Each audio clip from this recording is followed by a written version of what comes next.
Assalamualaikum warahmatullahi wabarakatuh. Selamat pagi anak-anakku kelas 9 SMP Pikiran 16 Sidoarjo. Bagaimana kabarnya?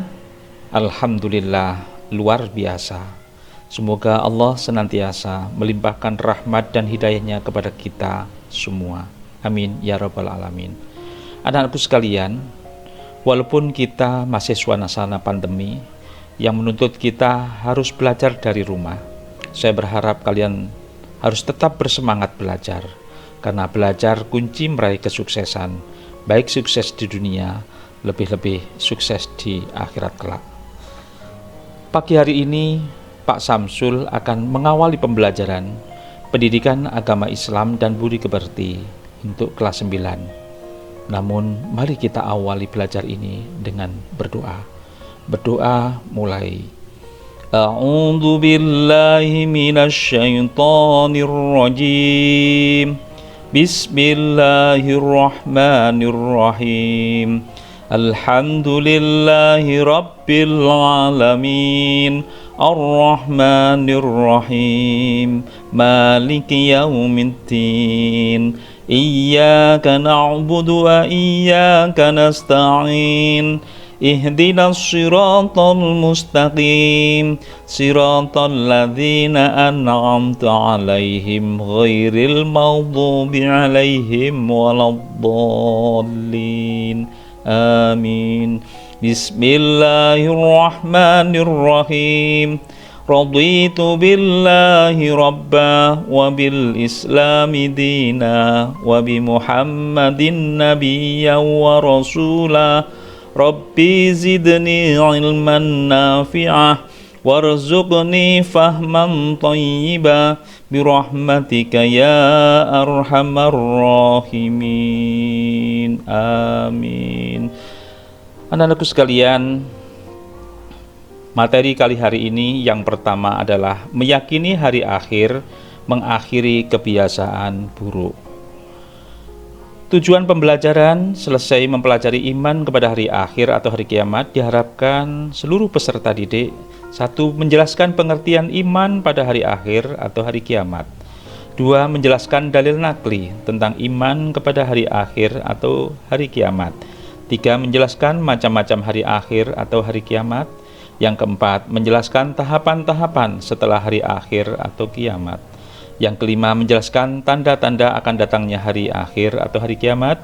Yang keenam, memiliki sikap mulia, membiasakan perbuatan baik dan menjauhi perbuatan buruk. Anak-anak sekalian, hidup di dunia ini adalah sebuah ujian. Karena itu, kita harus bisa menanamkan hal-hal yang baik. Ibarat menanam padi, diusahakan menanam padi yang baik supaya menghasilkan yang baik di saat panen. Begitu pula di dunia ini, marilah kita menanamkan kebaikan untuk dipanen di akhirat kelak, sebagai bekal kehidupannya di akhirat. Anak-anak sekalian, apakah yang disebut dengan hari kiamat itu, atau pengertian hari kiamat atau hari akhir? Yaitu hari di mana alam berserta isinya akan mengalami kematian, kerusakan, dan kehancuran.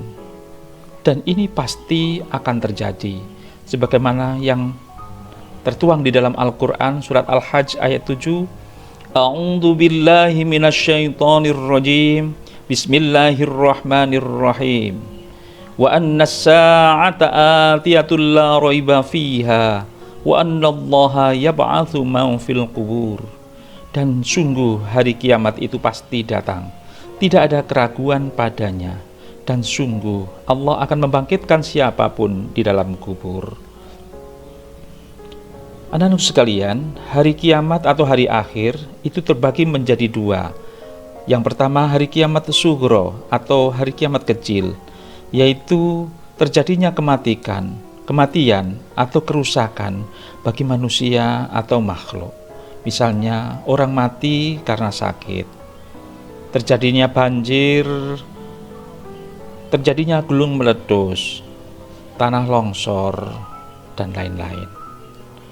Yang kedua, kiamat kubro atau besar, yaitu terjadinya kerusakan atau kematian atau kehancuran yang menimpa seluruh alam semesta beserta isinya secara bersama-sama. Gunung meletus, lautan meluap ke daratan, bintang, planet, matahari, dan bulan saling bertabrakan. Anak-anak sekalian, setelah mengalami hari kiamat, kita akan memasuki proses.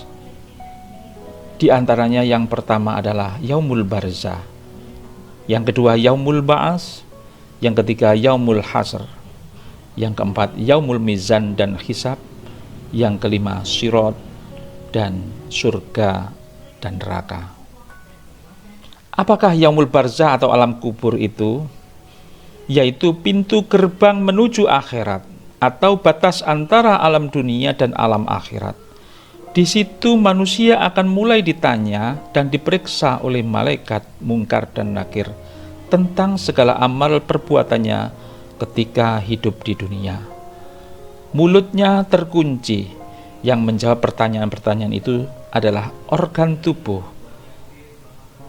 Kemudian yang kedua yaitu Yaumul Ba'as atau hari kebangkitan, yaitu hari di mana manusia dibangkitkan dari dalam kuburnya dengan kondisi yang sangat berbeda-beda setelah melewati kematian untuk diarahkan dan dikumpulkan di padang mahsyar.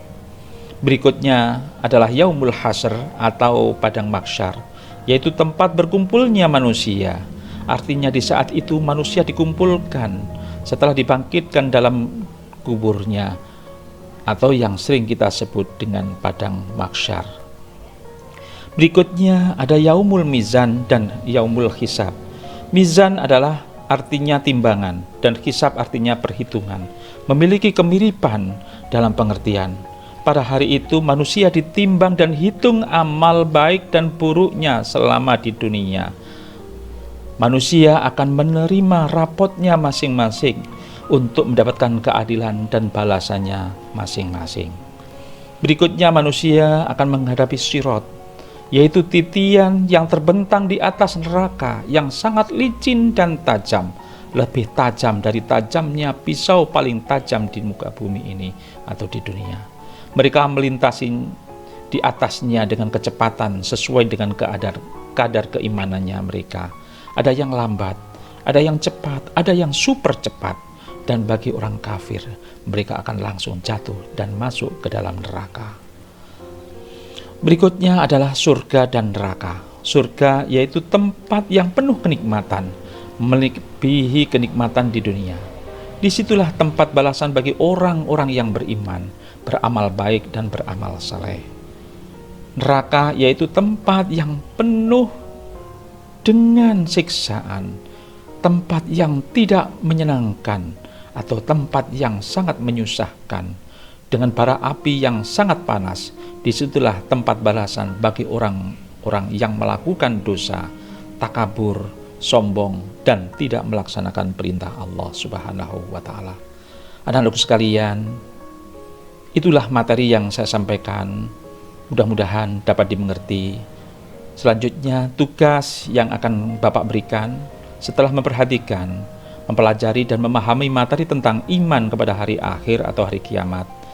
Yang pertama, jelaskan bagaimana dalam pikiran dan perasaan yang kalian rasakan.